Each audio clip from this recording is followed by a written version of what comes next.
السلام علیکم ورحمۃ اللہ وبرکاتہ۔ اسلام کامل۔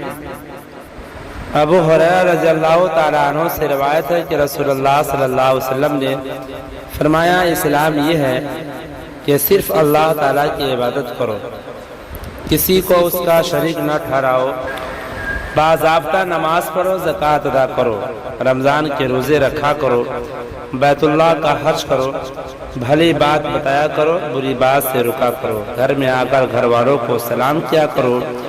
جو شخص ان باتوں میں سے کوئی بات نہیں کرتا وہ اسلام کا ایک جزء ناقص کرتا ہے، اور جو ان سب ہی کو چھوڑ دے اس نے تو اسلام سے پشت ہی پھیر لی۔ طلحہ بن عبید اللہ سے روایت ہے کہ کہتے ہیں کہ ایک شخص جو علاقہ نشت کا رہنے والا تھا اور اس کے سر کے بال بکھرے ہوئے تھے، کچھ کہتا ہوا رسول اللہ صلی اللہ علیہ وسلم کی طرف آیا۔ ہم اس بھنبھناہٹ کو تو سنتے تھے مگر آواز صاف نہ ہونے کی وجہ سے، اور شاید فاصلہ کی ذاتی بھی اس کی وجہ ہو، ہم اس کی بات کو سمجھ نہیں رہے تھے، یہاں تک کہ وہ رسول اللہ صلی اللہ علیہ وسلم کے قریب آ گیا۔ اب وہ سوال کرتا ہے کہ اسلام کے بارے میں، یعنی اس نے حضور صلی اللہ علیہ وسلم سے عرض کیا کہ مجھے اسلام کے وہ خاص احکام بتلائیے جن پر عمل کرنا بحیثیت مسلمان میرے لیے اور ہر مسلمان کے لیے ضروری ہے۔ آپ صلی اللہ علیہ وسلم نے فرمایا، 5 تو نمازیں ہیں دن رات میں جو فرض کی گئی ہے، اور اسلام میں یہ سب سے اہم اول فریضہ ہے۔ اس نے عرض کیا کہ کیا ان کے علاوہ اور کوئی نماز بھی میرے لیے لازم ہوگی؟ آپ نے فرمایا نہیں، فرض تو بس یہی 5 نمازیں ہیں، مگر تمہیں حق یہ ہے کہ اپنی طرف سے اور اپنے دل کی خوشی سے ان 5 فرض نمازوں کے علاوہ اور بھی زائد نمازیں پڑھو، مزید ثواب حاصل کرو۔ پھر آپ نے فرمایا، اور سال میں پورے ماہ رمضان کے روزے فرض کیے گئے ہیں، اور یہ اسلام کا دوسرا عمومی فریضہ ہے۔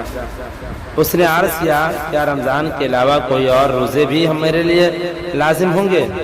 آپ نے فرمایا نہیں، فرض تو بس رمضان ہی کے روزے ہیں، مگر تمہیں حق ہے کہ اپنے دل کی خوشی سے تم اور نفلی روزے رکھو اور اللہ تعالیٰ کا مزید قرب اور ثواب حاصل کرو۔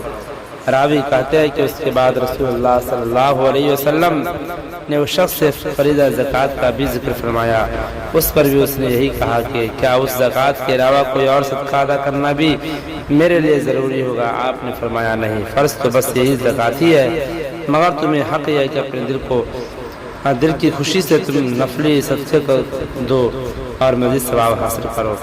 راوی ہے حدیث طلحہ بن عبید اللہ کہتے ہیں کہ اس کے بعد وہ سوال کرنے والا شخص واپس لوٹ گیا اور وہ کہتا جا رہا تھا، مجھے جو کچھ رسول اللہ صلی اللہ علیہ وسلم نے بتلایا ہے میں اس میں اپنی طرف سے کوئی زیادتی یا کمی نہیں کروں گا۔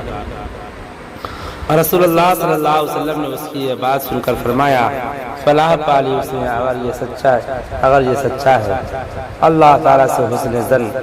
حضرت ابو ہریرہ رضی اللہ تعالیٰ عنہ فرماتے ہیں کہ رسول اللہ صلی اللہ علیہ وسلم نے فرمایا، اچھا گمان رکھنا اللہ تعالیٰ کے ساتھ من جملہ بہترین عبادات کے ہے، یعنی اللہ تعالیٰ کے ساتھ حسن ظن بھی عبادت میں داخل ہے۔ علامت ایمان انس رضی اللہ تعالیٰ عنہ سے روایت ہے کہ رسول اللہ صلی اللہ علیہ وسلم نے فرمایا کہ تم میں سے کوئی شخص مومن نہیں ہو سکتا جب تک اس کو اپنے ماں باپ، اپنے اولاد اور سب لوگوں سے زیادہ میری محبت نہ ہو۔ حضرت ابو ہریرہ رضی اللہ تعالیٰ عنہ سے روایت ہے کہ رسول اللہ صلی اللہ علیہ وسلم نے ارشاد فرمایا کہ ایمان کی 70 سے کچھ اور اوپر شاخیں ہیں، ان میں سب سے اعلیٰ اور افضل تو لا الہ الا اللہ محمد رسول اللہ کا قائل ہونا، یعنی توحید کی شہادت دینا ہے، اور ان میں ادنا درجے کی چیز اذیت اور تکلیف دینے والی چیزوں کا راستے سے ہٹانا ہے، اور حیا ایمان کی ایک اہم شاخ ہے۔ حضرت ابو امامہ سے روایت ہے کہ ایک شخص نے رسول اللہ صلی اللہ علیہ وسلم سے پوچھا کہ ایمان کیا ہے؟ آپ نے فرمایا کہ جب تم کو اپنے اچھے عمل سے مسرت ہو اور برے کام سے رنج اور قلق ہو تو تم مومن ہو۔ ابو ہریرہ رضی اللہ تعالیٰ عنہ سے روایت ہے کہ رسول اللہ صلی اللہ علیہ وسلم نے فرمایا حیا اور شرم حیا سے پیدا ہوتی ہے، ایمان سے پیدا ہوتی ہے، اور ایمان کا نتیجہ جنت ہے، اور بے حیائی اور فحش کلامی درستی فطرت سے پیدا ہوتی ہے اور اس کا نتیجہ دوزخ ہے۔ ابن عمر سے روایت ہے کہ رسول اللہ صلی اللہ علیہ وسلم نے فرمایا کہ حیا اور ایمان دونوں ایک دوسرے کے ساتھ وابستہ ہیں، جب ان میں سے ایک اٹھا لیا جاتا ہے تو دوسرا بھی اٹھا لیا جاتا ہے۔ اور ابن عباس کی روایت میں یہ مضمون اس طرح سے ہے، جب ان میں سے ایک چھین لیا جاتا ہے تو دوسرا بھی اس کے پیچھے پیچھے روانہ ہو جاتا ہے۔ ابو ہریرہ رضی اللہ تعالیٰ عنہ سے روایت ہے کہ رسول اللہ صلی اللہ علیہ وسلم نے فرمایا کوئی ہے ایسا شخص جو ان باتوں پر خود عمل کرے یا کم از کم ان لوگوں ہی کو بتا دے جو ان پر عمل کرے۔ میں بولا یا رسول اللہ میں حاضر ہوں۔ آپ نے میرا ہاتھ پکڑا اور یہ 5 باتیں شمار فرمائی۔ فرمایا حرام باتوں سے دور رہنا بڑے عبادت گزار بندوں میں شمار ہوگا۔ اللہ تعالیٰ جو تمہاری تقدیر میں لکھ چکا ہے اس پر راضی رہنا بڑے بے نیاز بندوں میں شمار ہو جاؤ گے۔ اپنے پڑوسی سے اچھے سلوک کرتے رہنا مومن بن جاؤ گے۔ جو بات اپنے لیے چاہتے ہو وہی دوسروں کے لیے پسند کرنا کامل مسلمان بن جاؤ گے۔ اور بہت قہقہے نہ لگانا کیونکہ یہ دل کو مردہ بنا دیتا ہے۔ ابو شریح خزائی سے روایت ہے کہ رسول اللہ صلی اللہ علیہ وسلم نے فرمایا قسم اللہ تعالیٰ کی وہ مومن نہیں، قسم اللہ تعالیٰ کی وہ مومن نہیں، قسم اللہ تعالیٰ کی وہ مومن نہیں۔ میں نے کہا یا رسول اللہ صلی اللہ علیہ وسلم کون مومن نہیں؟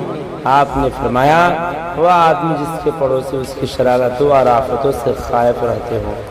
حضرت ابو ہریرہ رضی اللہ تعالیٰ عنہ سے روایت ہے کہ رسول اللہ صلی اللہ علیہ وسلم نے فرمایا کہ تم جنت میں نہیں جا سکتے جب تک کہ صاحب ایمان نہ ہو جاؤ، اور تم پورے مومن نہیں ہو سکتے جب تک کہ تم میں باہمی محبت نہ ہو۔